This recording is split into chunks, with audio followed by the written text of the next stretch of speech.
Amelia Thompson had always believed that hard work could rewrite destiny. Growing up in a cramped two-bedroom apartment on the outskirts of the city, she learned early that dreams only mattered if you were willing to chase them through exhaustion and doubt. Her mother worked double shifts at a small clinic, and her father spent years juggling odd jobs that barely paid the bills. College had been a luxury she could only afford through student loans and late nights at the diner, where she served coffee to tired executives who reminded her of everything she wanted to become. Still, she never complained. Every sleepless night, every burned-out shift, every crumpled resume she mailed out, it was all fuel for something greater. And now, finally, her efforts had been noticed. When the email from Harper & Klein Consulting arrived, Amelia thought it was a mistake. She had applied to the prestigious firm 3 times before, each rejection cutting deeper than the last. This time, the words on the screen seemed to shimmer as she read them again and again. "We are pleased to invite you to the final round interview for the junior consultant position." Her hands trembled. It was her dream company, the kind of place where ambition was rewarded, where she could build a real career instead of surviving paycheck to paycheck. For a long minute, she simply sat there in stunned silence before breaking into tears. All the sacrifices, all the loneliness, all the times she'd been told, "You're not enough." Suddenly, it all felt worth it. When she shared the news with her family, her mother beamed with pride. Her father hugged her tightly, but her older brother, Ethan, only smiled in that lazy, half-hearted way that had always unsettled her. Ethan was everything Amelia wasn't. Confident without effort, charming without substance, and always skating by on luck. Growing up, he'd been their parents' golden boy, the one everyone believed would make something of himself. Yet every time he stumbled, someone else, usually Amelia, was there to pick up the pieces. When he flunked college, she helped pay off his tuition debt. When he lost his apartment, she offered her couch. And when their parents grew tired of his excuses, Amelia was always the one urging them to give him one more chance. "Wow," Ethan said that night at dinner, swirling his drink lazily as she spoke. "Harper & Klein, huh? That's big, sis. Didn't think they'd go for someone with your kind of background." There was something about the way he said "your kind" that made her stomach twist. She laughed it off, trying not to let it show. "Hard work pays off, Ethan," she said, forcing a smile. "Sure," he replied, leaning back with a smirk. "Or maybe luck finally found you." It wasn't the first time he'd made a backhanded comment, but this one lingered in her mind long after the dishes were cleared. Amelia had learned to expect little support from Ethan. He lived in a world where his failures were blamed on bad luck, and her success was blamed on coincidence. But for once, she refused to let his cynicism dim her excitement. The following week was a blur of preparation. Amelia researched every detail about the company, its projects, its values, its executive team.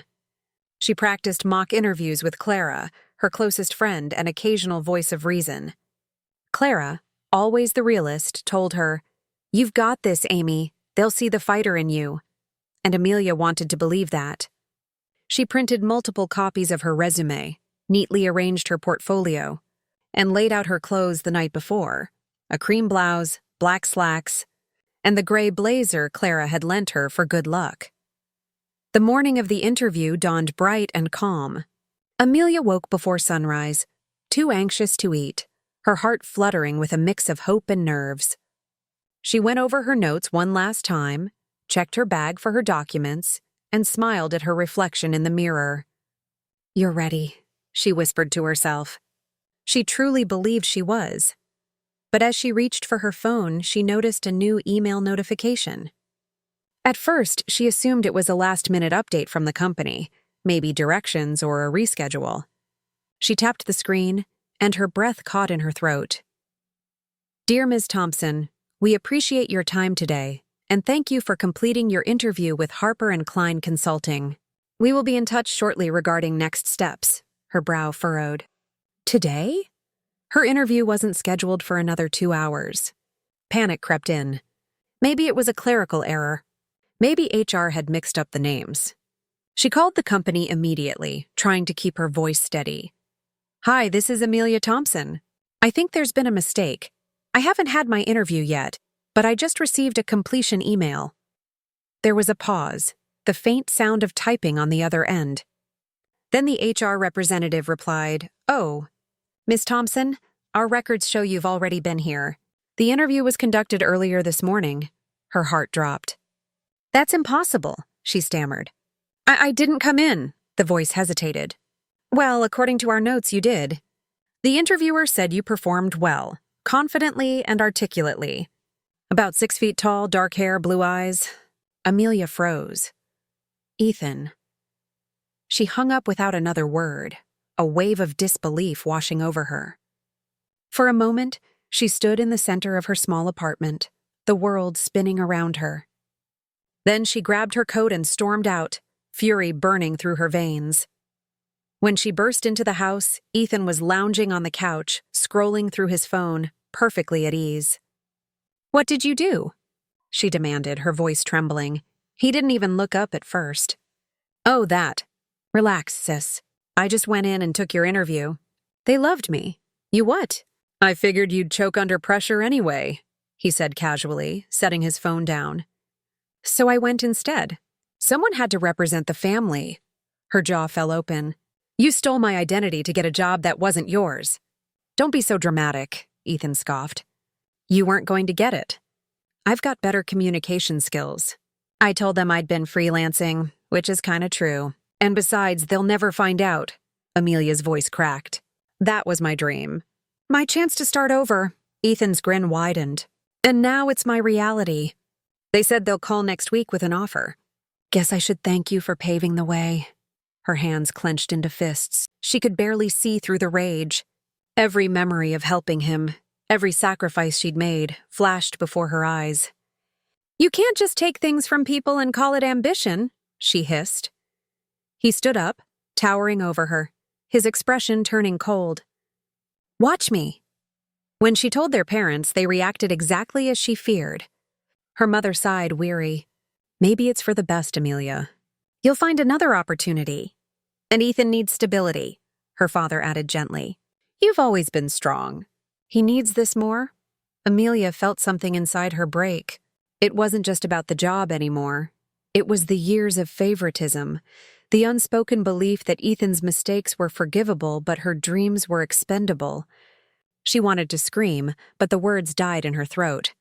Instead, she went to her room, shut the door, and sat in silence. That night, she stared at the rejection email glowing on her laptop screen. The words blurred as tears filled her eyes.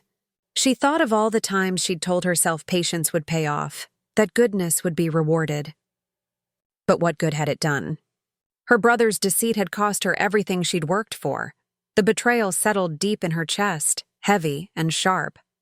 Yet beneath the heartbreak, another feeling began to take shape, a cold, deliberate calm. It was the moment she stopped crying and started planning.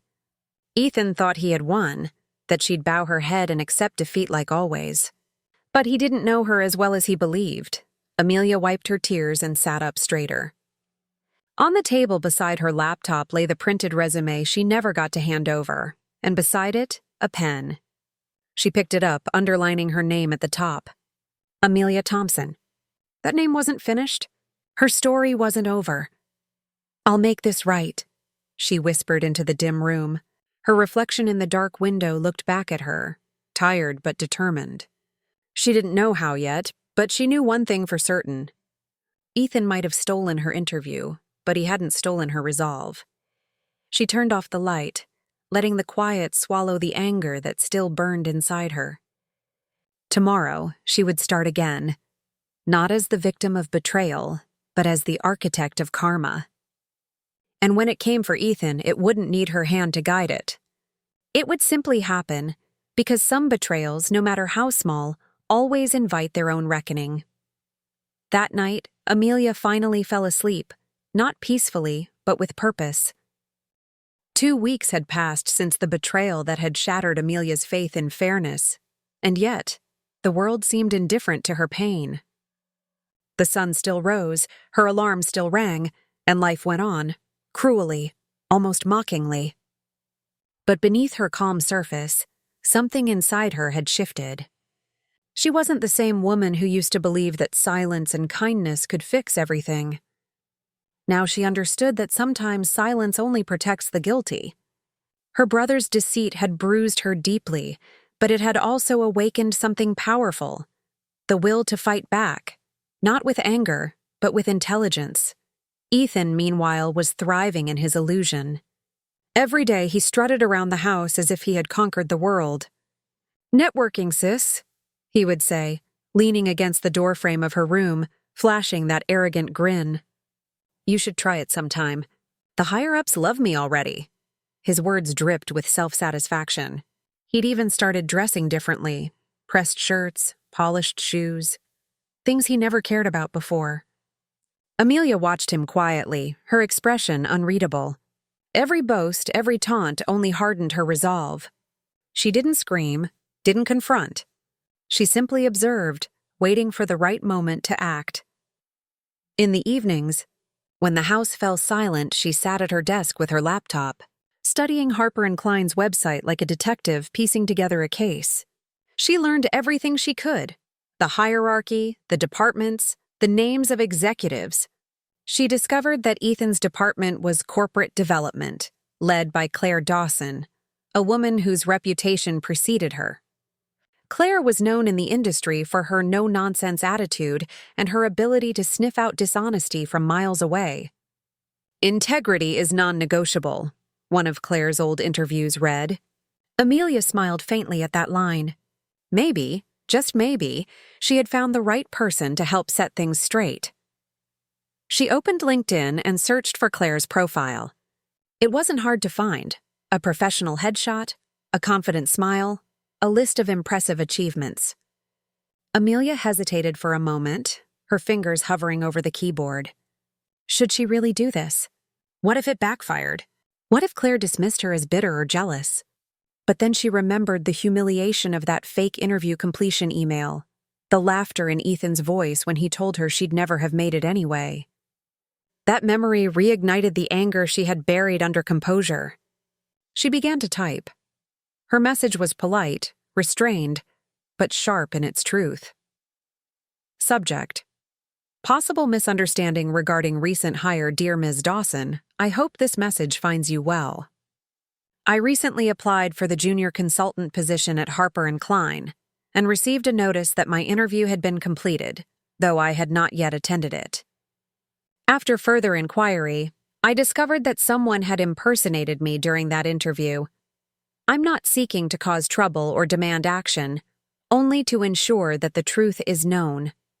I have attached copies of my interview confirmation, as well as relevant communication that might clarify the situation.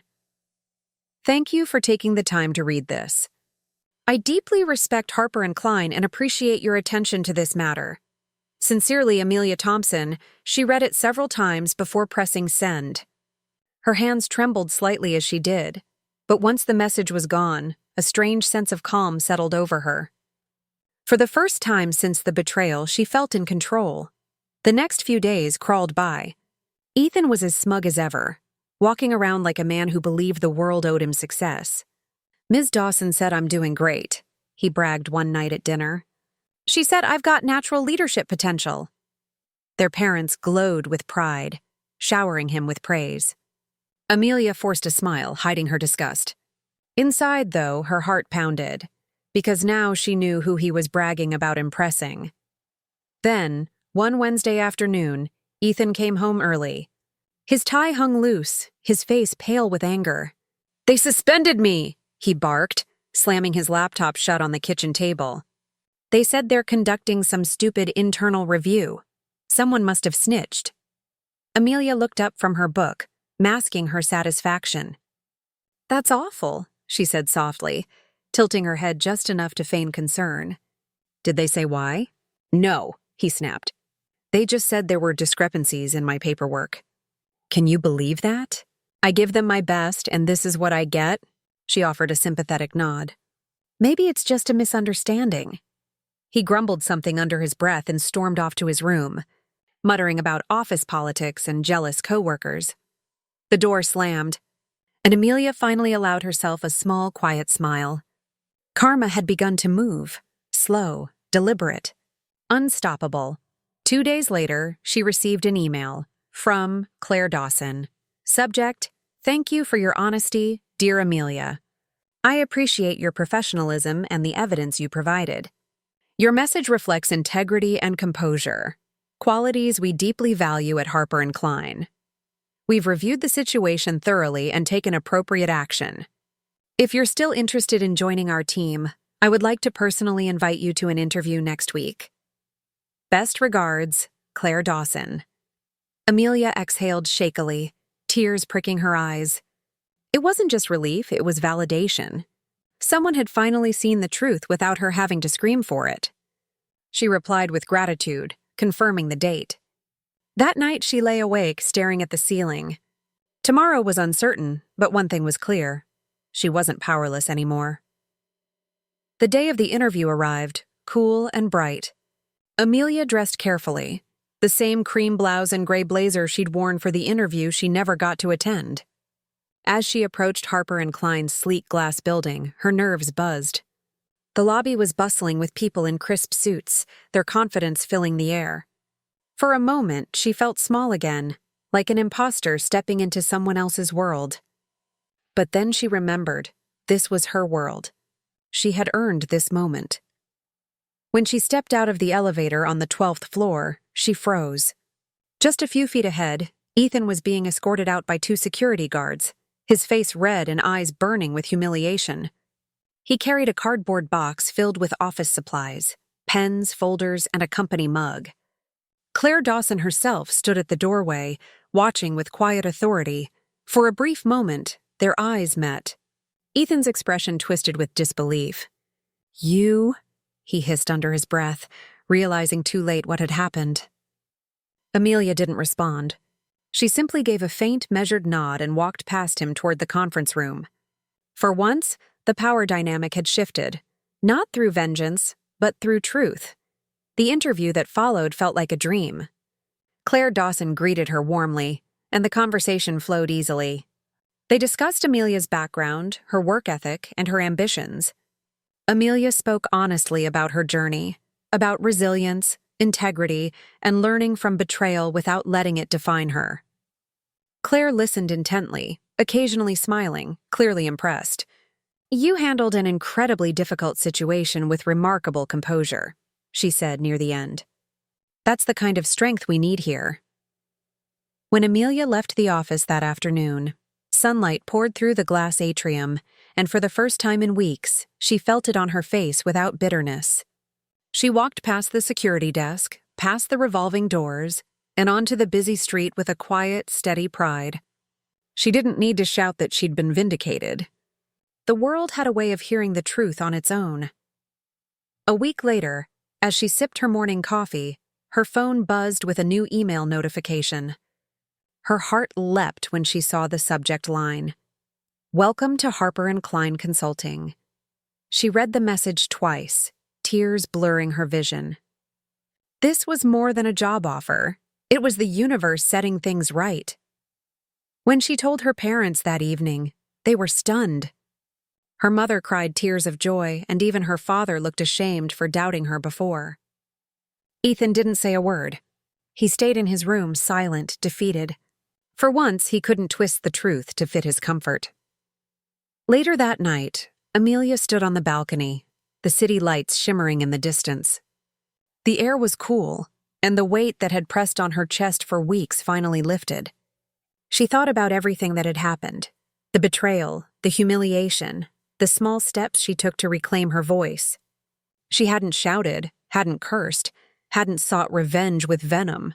Instead, she'd let truth and time do the work, and in the end, justice had arrived.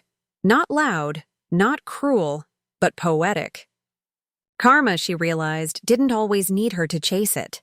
Sometimes, all it needed was a little push in the right direction.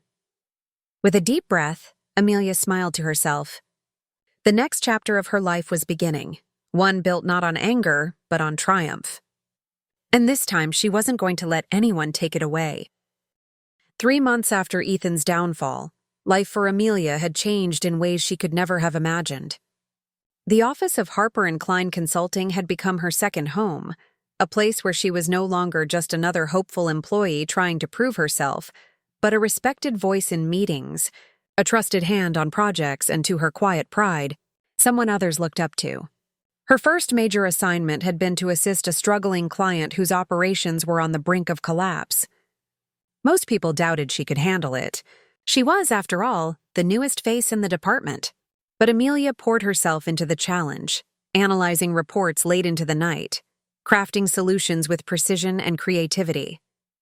When the project succeeded, the client sent a personal note to Claire Dawson herself, praising Amelia's professionalism and insight. That single victory changed everything. Suddenly, her name carried weight. Invitations to key meetings began to appear on her calendar. Senior consultants sought her opinion. Even the usually reserved Claire began referring to her as one of our most promising associates. Amelia would walk through the glass lobby each morning, watching her reflection glide across the polished floor, still slightly in disbelief that this was her life now. There was no bitterness in her success, only a deep, quiet satisfaction. At first, she avoided thinking about Ethan altogether. His presence in her thoughts felt toxic, like reopening an old wound. But the world had a way of reminding her that wounds, no matter how deep, eventually scar over, and sometimes those scars become armor. Occasionally, she would overhear her parents talking about him during phone calls. Her mother's voice would tremble with worry. "He's not doing well, Amelia. He's barely leaving his room. He says no one will hire him." Her father, always the mediator, would add softly, "He made a mistake, but he's still your brother. Maybe you could help him find something small to start over?" Amelia never responded with anger. Instead, her answers were calm, firm, and final. "He needs to understand that actions have consequences. This isn't something I can fix for him, at night." When she returned to her small apartment overlooking the city, she would sometimes think back to that day in the Harper and Klein lobby, the day she had walked past him while security escorted him out. His face, red with humiliation, eyes burning with disbelief, was a memory that still lingered like smoke in her mind. She hadn't gloated then, and she didn't now. But part of her believed that moment had been necessary. Life had drawn a line between them, a line defined not by sibling rivalry, but by integrity and deceit. Work became her sanctuary. She threw herself into every assignment with precision and empathy. Her colleagues began to notice her ability not only to deliver results, but to inspire others to do the same. "You've got this calm way of handling chaos," one of them said during lunch one afternoon. "It's like nothing rattles you." Amelia smiled, stirring her tea. "Maybe I've just learned what deserves my energy," she replied. Claire Dawson, ever observant, saw in Amelia something more than talent. She saw resilience. One evening, after a long day of meetings, Claire stopped by Amelia's desk. "Walk with me," she said. They strolled through the quiet, dimly lit corridors, their footsteps echoing softly. "You know," Claire began, "I've been in this business a long time. I've seen people crumble under betrayal, under pressure. But you—" She paused, giving Amelia a look of respect. "You turned something ugly into something extraordinary. You didn't let bitterness define you." Amelia's voice was low when she replied. "At first, I wanted revenge. I wanted him to feel what I felt. But then I realized that sometimes, revenge isn't about destruction. It's about rising higher than they ever thought you could." Claire nodded thoughtfully. "Exactly. Let integrity do the revenge for you. It always does." Those words stayed with Amelia. In the weeks that followed, they became almost a mantra, a reminder that the best kind of justice wasn't loud or cruel, but quiet and dignified. Meanwhile, Ethan's world had continued to unravel. After his dismissal, word of his deceit spread through the industry like wildfire. Harper and Klein's reputation was impeccable, and anyone associated with dishonesty was effectively blacklisted. Ethan tried applying to other firms, lying again on his applications, but background checks and informal networks quickly exposed him. No one wanted to take the risk. Eventually, his savings dried up, and he was forced to move back home. The once confident brother who had mocked Amelia's ambition now spent his days sulking in their parents' house, his charm replaced by bitterness. One afternoon, Amelia's phone rang. It was her mother again. "Your brother's been asking about you," she said softly. "He wants to talk." Amelia hesitated, staring out her window at the city skyline. "Why now?" she asked. "Because he's run out of people to blame?" Her mother sighed. "He's still family, Amelia. Don't harden your heart." "I'm not hardened," Amelia replied gently. "I'm just healed." That night, she couldn't sleep. Her thoughts drifted to memories of their childhood. Ethan teaching her how to ride a bike, the two of them sneaking cookies from the kitchen, laughing until they got caught. Those memories didn't erase what he had done, but they reminded her of something she had long forgotten. People weren't born cruel. Sometimes they simply never learned accountability. The next weekend, she agreed to visit her parents. When she arrived, Ethan was sitting on the porch, slouched in an old chair, his once proud posture replaced by defeat. He looked up when he saw her, guilt flickering across his face. "Hey," he muttered. "Hey," she replied quietly, standing a few feet away. For a long time, neither of them spoke. The silence between them was heavy, filled with years of tension and words unsaid. Finally, Ethan broke it. "I heard you got promoted," he said, his voice edged with something between envy and regret. "I did," Amelia said simply. He nodded, staring at the ground. "You deserve it. I messed everything up." She waited, letting him continue.